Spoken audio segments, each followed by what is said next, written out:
ಕರ್ನಾಟಕದ ವಿಶೇಷ ಅಡುಗೆಗಳಲ್ಲಿ ಅಕ್ಕಿ ರೊಟ್ಟಿ ತುಂಬಾ ವಿಶಿಷ್ಟವಾದದ್ದು. ಅಂಥ ಅಕ್ಕಿ ರೊಟ್ಟಿನ ಈರುಳ್ಳಿ ಹೂವು ಬಳಸಿ ಮಾಡೋದು ಹೇಗೆ ಅಂತ ಇವತ್ತಿನ ನಮ್ಮ ವಿಡಿಯೋದಲ್ಲಿ ನೋಡೋಣ. ಅದಕ್ಕೆ ಮುಂಚೆ ನೀವಿನ್ನೂ ನಮ್ಮ ಚಾನಲ್ನ ಸಬ್ಸ್ಕ್ರೈಬ್ ಆಗಿಲ್ಲ ಅಂದರೆ ಖಂಡಿತ ಸಬ್ಸ್ಕ್ರೈಬ್ ಆಗಿ, ಹಾಗೆ ಪಕ್ಕದಲ್ಲಿರೋಂಥ ಬೆಲ್ ಐಕಾನ್ನ ಕ್ಲಿಕ್ ಮಾಡಿ. ಈಗ ಈರುಳ್ಳಿ ಹೂವಿನ ಅಕ್ಕಿ ರೊಟ್ಟಿ ಮಾಡೋದು ಹೇಗೆ ನೋಡೋಣ ಬನ್ನಿ. ಇದಕ್ಕೆ 1 ಕಪ್ಪಷ್ಟು ಅಕ್ಕಿ ಹಿಟ್ಟು ತೊಗೊಂಡಿದ್ದೀನಿ. ಇದಕ್ಕೆ ರುಚಿಗೆ ತಕ್ಕಷ್ಟು ಉಪ್ಪು ಹಾಕ್ಕೊಂಡಿದ್ದೀನಿ. ಹಾಗೆ 1 ಟೀ ಸ್ಪೂನಷ್ಟು ಜೀರಿಗೆ ಕೂಡ ಹಾಕ್ಕೊಂಡಿದ್ದೀನಿ. ನಾನು ಈರುಳ್ಳಿ ಹೂವನ್ನ ಈ ರೀತಿ ಸಣ್ಣದಾಗಿ ಕಟ್ ಮಾಡಿಕೊಂಡು ಅರ್ಧ ಕಪ್ಪಷ್ಟು ಈರುಳ್ಳಿ ಹೂವು ತೊಗೊಂಡಿದ್ದೀನಿ. ಹಾಗೆ ಅರ್ಧ ಕಪ್ಪಷ್ಟು ಈರುಳ್ಳಿನ ಸಣ್ಣದಾಗಿ ಕಟ್ ಮಾಡಿ ಹಾಕ್ಕೊಂಡಿದ್ದೀನಿ. ಮತ್ತು ಮೆಂತ್ಯ ಸೊಪ್ಪನ್ನ ಕೂಡ ಅಷ್ಟೇ ಅರ್ಧ ಕಪ್ಪಷ್ಟು ಮೆಂತ್ಯ ಸೊಪ್ಪನ್ನ ಸಣ್ಣದಾಗಿ ಕಟ್ ಮಾಡಿ ಹಾಕ್ಕೊಂಡಿದ್ದೀನಿ. ಇಲ್ಲಿ ಮೆಂತ್ಯ ಸೊಪ್ಪಾದರೂ ಹಾಕ್ಕೋಬೋದು ಅಥವಾ ಸಬ್ಬಕ್ಕಿ ಸೊಪ್ಪು, ಯಾವುದೇ ಸೊಪ್ಪು ಹಾಕ್ಕೊಂಡ್ರೂ ತುಂಬಾ ಚೆನ್ನಾಗಿರುತ್ತೆ. ಹಾಗೆ 1/4 ಕಪ್ಪಷ್ಟು ತುರಿದಿರೋಂಥ ಕ್ಯಾರೆಟ್ ತೊಗೊಂಡಿದ್ದೀನಿ. ಮತ್ತು 2 ಹಸಿಮೆಣಸಿನ್ಕಾಯಿನ ಸ್ವಲ್ಪ ಸಣ್ಣದಾಗಿ ಕಟ್ ಮಾಡಿ ಹಾಕ್ಕೊಂಡಿದ್ದೀನಿ. ಮತ್ತು ಸ್ವಲ್ಪ ಕೊತ್ತಂಬರಿ ಸೊಪ್ಪನ್ನ ಕೂಡ ಹಾಕ್ಕೊಂಡಿದ್ದೀನಿ. ಈ ಎಲ್ಲ ಪದಾರ್ಥಗಳನ್ನ ಚೆನ್ನಾಗಿ ಮಿಕ್ಸ್ ಮಾಡ್ಕೋಬೇಕು. ಈ ತರಕಾರಿಗಳಲ್ಲಿ ಹಾಗೆ ಈರುಳ್ಳಿ ಎಲ್ಲದರಲ್ಲೂ ಇರುವಂಥ ನೀರಿನ ಅಂಶದಿಂದ ಅಕ್ಕಿ ಹಿಟ್ಟು ಅದನ್ನೆಲ್ಲ ಹೀರ್ಕೊಳ್ಳುತ್ತೆ. ಹಾಗಾಗಿ ಫಸ್ಟು ಇದನ್ನೆಲ್ಲ ಚೆನ್ನಾಗಿ ಮಿಕ್ಸ್ ಮಾಡ್ಕೋಬೇಕು ಮೊದಲಿಗೆ. ನೋಡಿ, ಈಗ ಇದು ಮಿಕ್ಸ್ ಮಾಡ್ಕೊಂಡಿದ್ದಾಗಿದೆ. ಈಗ ಇದಕ್ಕೆ ನಾನು ಬಿಸಿನೀರನ್ನ ಹಾಕ್ಕೊಂಡು ಕಲಿಸ್ಕೊತಾ ಇದ್ದೀನಿ. ಇದನ್ನು ಮೊದಲೇ ನಾನು ಕಾಯೋದಕ್ಕೆ ಇಟ್ಕೊಂಡಿದ್ದೆ. ಇಲ್ಲಿ ನಾನು 1 ಕಪ್ಪಷ್ಟು ಅಕ್ಕಿ ಹಿಟ್ಟು ತೊಗೊಂಡಿರೋದ್ರಿಂದ ಸುಮಾರು 1/4 ಕಪ್ಪಷ್ಟು ನೀರನ್ನ ಕಾಯೋದಕ್ಕೆ ಇಟ್ಕೊಂಡಿದ್ದೆ. ಇಲ್ಲಿ 1 ಕಪ್ಪಷ್ಟು ನೀರು ಸಾಕಾಗುತ್ತೆ. ಆದರೂ ಸ್ವಲ್ಪ ಹೆಚ್ಚಾಗಿ ಕಾಯಿಸ್ಕೊಂಡ್ರೆ ಕನ್ಸಿಸ್ಟೆನ್ಸಿಗೆ ಅಡ್ಜಸ್ಟ್ ಆಗೋಂಗೆ ಹಾಕ್ಕೊಳ್ಳೋಕ್ಕೆ ಸರಿ ಹೋಗುತ್ತೆ. ಅದಕ್ಕೋಸ್ಕರ ಈ ರೀತಿ ಸ್ವಲ್ಪ ಬಿಸಿ ಇರೋದ್ರಿಂದ ಮೊದಲಿಗೆ ಸ್ಪೂನಲ್ಲಿ ಮಿಕ್ಸ್ ಮಾಡ್ಕೊತಾ ಇದ್ದೀನಿ. ನಂತರ ಇದನ್ನ ಕೈಯಲ್ಲೇ ಕಲಿಸ್ಕೊಳ್ಳೋಣ.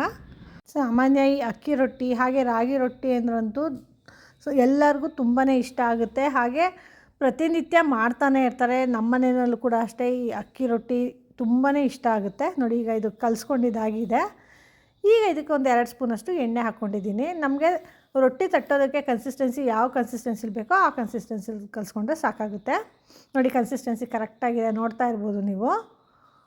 ಈ ಕನ್ಸಿಸ್ಟೆನ್ಸಿಲಿ ಕಲಿಸ್ಕೊಂಡ್ರೆ ರೊಟ್ಟಿ ತಟ್ಟೋದಕ್ಕೂ ಸುಲಭ, ಹಾಗೆ ಮೃದುವಾಗಿ ಚೆನ್ನಾಗಿ ಬರುತ್ತೆ. ಈಗ ನೋಡಿ, ರೊಟ್ಟಿ ಪೇಪರ್ ಮೇಲೆ ನಾನು 1 ಸ್ಪೂನಷ್ಟು ಎಣ್ಣೆ ಹಾಕ್ಕೊಂಡು ಗ್ರೀಸ್ ಮಾಡಿಕೊಂಡು, ನಂತರ ನಮಗೆ ರೊಟ್ಟಿ ಯಾವ ಸೈಜಲ್ಲಿ ಬೇಕೋ ಆ ಸೈಜಲ್ಲಿ ಹಿಟ್ಟನ್ನ ತೊಗೊಂಡು ಈ ರೀತಿ ತಟ್ಕೋಬೇಕು. ಈಗ ತಟ್ಟೋವಾಗ ಸ್ವಲ್ಪ ಕೈನ ಎಣ್ಣೆ ಮಾಡಿಕೊಂಡು ತಟ್ಬೋದು, ಅಥವಾ ಕೈ ಸ್ವಲ್ಪ ಒದ್ದೆ ಮಾಡ್ಕೊಂಡು ಕೂಡ ತಟ್ಬೋದು. ಇಲ್ಲಿ ರೊಟ್ಟಿ ಹಿಟ್ಟಿಗೆ ಒಂದು ಸ್ವಲ್ಪ ಎಣ್ಣೆ ಹಾಕ್ಕೊಂಡಿದ್ದೀವಲ್ಲ, ಹಾಗಾಗಿ ಅದು ರೊಟ್ಟಿ ಹಿಟ್ಟು ಒಂಚೂರು ಕೈಗೆ ಮೆತ್ತೋದಿಲ್ಲ. ನಿಮ್ಮ ನೋಡಿ, ಹಾಗೆ ತಟ್ತಾ ಇದ್ದರೆ ಎಷ್ಟು ತೆಳುವಾಗಿ ತಟ್ಕೋಬೋದು. ಹಾಗೆ ಅಗಲ ಕೂಡ ಅಷ್ಟೇ, ಎಷ್ಟು ದೊಡ್ಡದಾಗಿ ತಟ್ಕೊಂಡ್ರೂ ಕೂಡ ಒಂಚೂರು ಕೀಳೋದಿಲ್ಲ, ತುಂಬ ಚೆನ್ನಾಗಿ ಬರುತ್ತೆ. ನೋಡಿ, ಈಗ ತಟ್ಕೊಂಡಿದ್ದಾಗಿದೆ. ಈಗ ಹೆಂಚನ್ನ ಕಾಯೋಕ್ಕೆ ಇಟ್ಕೊಂಡಿದ್ದೆ. ಈ ಹೆಂಚು ಕೂಡ ಕಾದಿದೆ. ಈಗ ಈ ರೊಟ್ಟಿ ಶಿಟ್ಟನ್ನ ಹಾಕ್ಕೊಂಡು ಈ ರೀತಿ ಲೈಟಾಗಿ ಒಂದು ಸರಿ ಪ್ರೆಸ್ ಮಾಡ್ಕೋಬೇಕು. ಆಗ ಎಲ್ಲರೂ ಸ್ವಲ್ಪ ದಪ್ಪ ಇದೆ ಅನಿಸಿದ್ರೆ ಅದನ್ನೆಲ್ಲ ಸರಿ ಮಾಡ್ಕೋಬೋದು. ಹೀಗೆ ಹೆಂಚು ಮೇಲೆ ಹಾಕೊಂಡ್ಮೇಲೆ 1 ನಿಮಿಷ ಹಾಗೆ ಬಿಟ್ಟು ನಂತರ ಈ ರೊಟ್ಟಿ ಶಿಟ್ಟನ್ನ ತೆಗಿಬೇಕು. ನೋಡಿ, ರೊಟ್ಟಿ ಶಿಟ್ಗೆ ಒಂಚೂರು ಕೂಡ ಮೆತ್ತಿಲ್ಲ, ಕ್ಲೀನಾಗಿ ಬಂದಿದೆ. ಈಗ ಸುತ್ತು 1 ಸ್ಪೂನಷ್ಟು ಎಣ್ಣೆ ಹಾಕಿ ಒಂದು ಲಿಡ್ ಕ್ಲೋಸ್ ಮಾಡಿ ಇಡ್ತಾ ಇದ್ದೀನಿ. ಈ ರೀತಿ ಲಿಡ್ ಕ್ಲೋಸ್ ಮಾಡಿಟ್ರೆ ರೊಟ್ಟಿ ಹದವಾಗಿ ಚೆನ್ನಾಗಿ ಬೇಯುತ್ತೆ, ಹಾಗೆ ಬೇಗ ಕೂಡ ಬೇಯುತ್ತೆ. ಅದಕ್ಕೋಸ್ಕರ ನೋಡಿ, ಇದೊಂದು 3 ನಿಮಿಷ ಆಗಿದೆ. ಈಗ ಇದನ್ನು ತೆಗಿತಾ ಇದ್ದೀನಿ. ನೋಡಿದ್ರೆ ರೊಟ್ಟಿ ಮೇಲಿಂದ ಎಷ್ಟು ಚೆನ್ನಾಗಿ ಬೆಂದಿದೆ.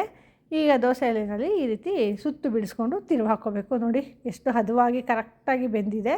ಈ ರೀತಿ 2 ಕಡೆ ಬೇಯಿಸ್ಕೊಳ್ಳುವಾಗ ಬೇಕು ಅಂದರೆ ಎಣ್ಣೆ ಅಥವಾ ತುಪ್ಪ ಕೂಡ ಹಾಕ್ಕೋಬೋದು, ಅಥವಾ ಹಾಗೆ ಬೇಯಿಸಿದ್ರು ಕೂಡ ಚೆನ್ನಾಗಿರುತ್ತೆ.